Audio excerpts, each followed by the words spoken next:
Hello and welcome to the mill. My name is Dusty Crane, and today I thought we would talk about introducing people to Stonemaier Games. We're fans. What is a good entry point for new people into the hobby, or introduce people that are maybe already in the hobby to the Stonemaier Games that we enjoy? I posed this question to the Facebook groups, the varying Facebook groups, to the My Little Scythe group, to the Euphoria group, to the Viticulture group, and kind of pitched it like, hey, our game in this forum is the best one to start people in, right? And by and large, the agreement was, yeah, man, our favorite game that we're talking about right now, that is the best one. But there were a few people that had different opinions. I thought we could just talk about it. We have great games, right? We have Scythe, we have My Little Scythe, Euphoria, Viticulture, Tuscany. We have Between Two Cities. Now we have Between Two Castles. As I was looking at each one of these titles, I was asking myself, which one is the best one to be your first Stonemaier game? I figured I'd just kind of talk around how my thought process went there. I started with Euphoria, and I got to thinking, Euphoria is, it's worker placement, but it's dice placement, and there's a lot of tracks, there's a lot of different resources, there's artifacts, and there's different places you can put your workers, and different places you have to unlock to put your workers. I think it's probably straightforward for people who are already familiar with hobby gaming, but it might be intimidating for a new person to the hobby or to the table or to that game. So I thought maybe not Euphoria. The second game I thought about was Viticulture. I think if you talk to anybody that's a fan of Viticulture, they'll tell you Viticulture is great. Tuscany is where it's at. Like, Tuscany makes Viticulture what Viticulture was meant to be. I thought that was pretty cool that Viticulture, obviously, anytime you have an expansion like Tuscany and you're adding all kinds of new stuff, it is a situation where it makes it more complicated, but it's almost like Viticulture, it's a great game by itself, but there's people, they have, concerns about the gameplay. They don't like just having the 2 seasons. They want the 4 seasons that Tuscany provides. It's kind of neat how if you want to introduce somebody to Viticulture, then you have the very base Viticulture game, and then once they have it, you take them and you lead them into Tuscany. And so it's almost like Viticulture is a great gateway to Tuscany. If you want to play Tuscany, start them with Viticulture. So then I started thinking about Scythe. And Scythe is a terrific game. Scythe is my favorite Stonemaier game, and it can seem pretty overwhelming, especially if you take it to a new game day or you take it to somebody's house and you have the legendary box and it's just packed with airships and mechs and workers and extended boards and all these different cool things, these resources, these coins. It can seem like a lot. And so almost just the presentation is intimidating if they're not familiar with the hobby board games. Bring in My Little Scythe. My Little Scythe, it's cutesy. It looks like a kid's game, but there's so much more to it. You probably already know that. You've probably played it, and if you haven't, check it out. It's really good. It's a great introduction to Scythe, while being a great game all on its own. You have, you're still placing workers, or you're doing action placement, so you're, choosing what you're going to do and moving over that player mat. And you still have quests, and you still have, it's not combat power, but it's pies, because you're going to do pie fights instead of combat. And you have friendship instead of popularity. But the core tenets of Scythe are there, right? You're still moving around these hexes. You got to make, in this case, you're making a delivery to the center of the board, but the center of the board is a destination, just like it is in Scythe. And so My Little Scythe is a great gateway for people that want to get other people into Scythe.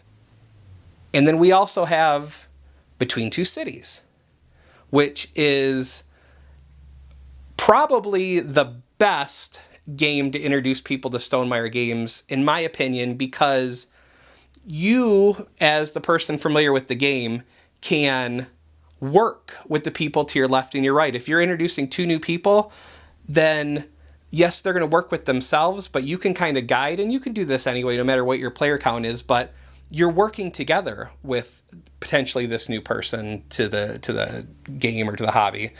You're working together with them on your left, and you're working together with the person on the right, and you're building the city together, so they know that their interests are being served, or that you're not just trying to pull one over on them. Hopefully you're not the kind of gamer that will go ahead and take advantage of the newbies, but I mean, there's some that are out there. So Between Two Cities is a great game all on its own. I haven't had a chance to play Capitals yet, but I played Between Two Cities with my girls, and they picked it up right away. They're 10, and after the first game, they were ready for another game of it. So that's great. I mean, that's kind of a new person to the hobby example right there. From there, we can move on to Between Two Castles, which is the new release from Stonemaier, and Between Two Castles and Mad King Ludwig. And it has a lot of the same things in common with Between Two Cities, but there's a bit more to it. There's a bit more meat. But the same core tenets exist, right? You're still working with the person on your left and your right. So in that regard, maybe that's a good intro point too, but there's still other things going on, and the scoring. I haven't played the game yet. The scoring looks a little intimidating, but maybe it's not. There are a lot of good games in the Stonemaier library that build either onto themselves or serve as a good introduction to the hobby based on how you want to go about introducing people to it. I haven't mentioned Charterstone yet, but Charterstone is unique in that it's a legacy game. You kind of have to get people on board for more than one game unless you're playing your completed board. What's kind of cool is it starts like a basic worker placement game. And as you get more familiar with it and you complete game after game after game, you add more pieces to it. You add more complication to it. And it's almost like it is its own gateway to itself, because the end game is different than how it starts. And I just think it's really cool that it's almost like an introduction to itself. You just need to have somebody committed to the length of that campaign. My opinions are what they are. The opinions that were in the Facebook group, they are what they are. Everyone had great points. Everyone knew exactly why they were introducing people, what their reasons were, how they go about doing it, and it's worked well for them. I decided to ask Jamey what his opinion was. I asked him, in your opinion, what is, if you had to choose one title that represented Stonemaier Games, is a good introduction to what your brand stands for and what your idea of a Stonemaier game is, what would that game be? What do you think his answer was? I'll just go ahead and read from his email so I don't misrepresent what he said, but he said, I think I might actually say My Little Scythe. It has more meat to it, but it isn't complicated to play or learn. It has a great table presence, and it's representative of many of the things that define Stonemaier Games.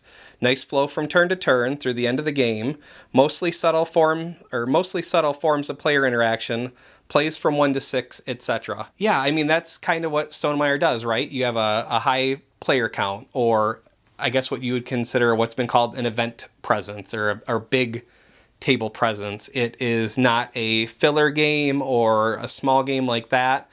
Not that it, and I'm going to say gateway game or filler, and I don't mean any of that derogatory, but in terms of a good gateway game, Jamey mentioned that maybe Between Two Cities, because it's got a pretty straightforward rule set.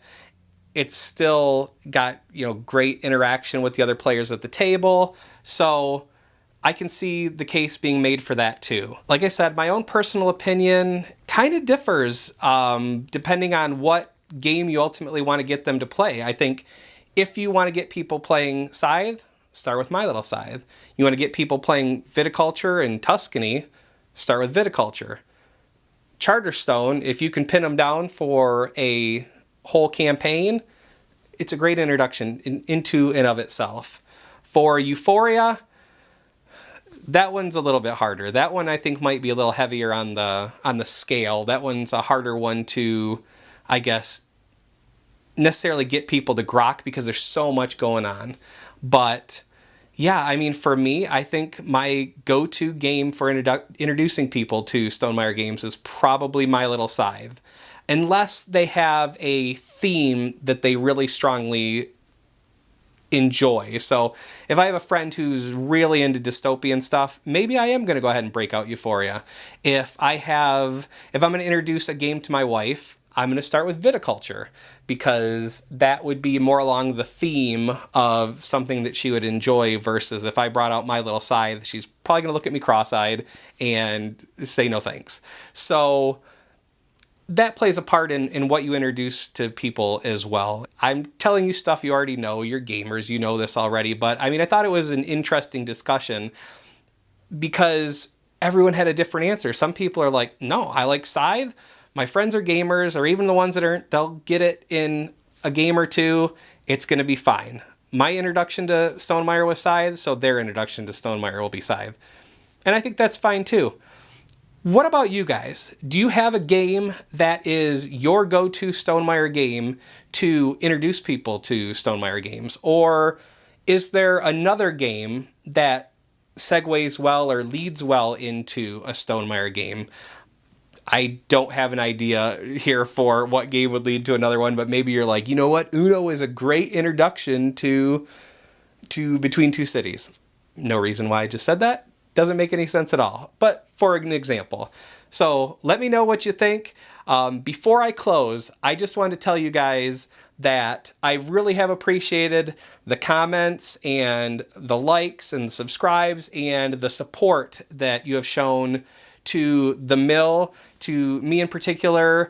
I wanted to say thank you to all of you that have watched these videos. I also want to thank Jamey, because his promoting the channel, his helping the channel grow has been invaluable. People that like watching numbers and are interested in that kind of thing, there is a very noticeable spike when I post a video on my own versus when Jamey says, hey, check out this video that Dusty made. Go check out the latest issue or the latest video of The Mill. So I appreciate his help in this endeavor. Yeah, I just wanted to say thanks. Thanks for watching this video. If you have any ideas for future videos, make sure to drop it in the comments. Leave me a like and subscribe if you haven't already. Let me know what you want to see. Let me know what you'd like to see different. I'm open to the conversation. So just wanted to say again, thank you for watching, and have a good one. Bye.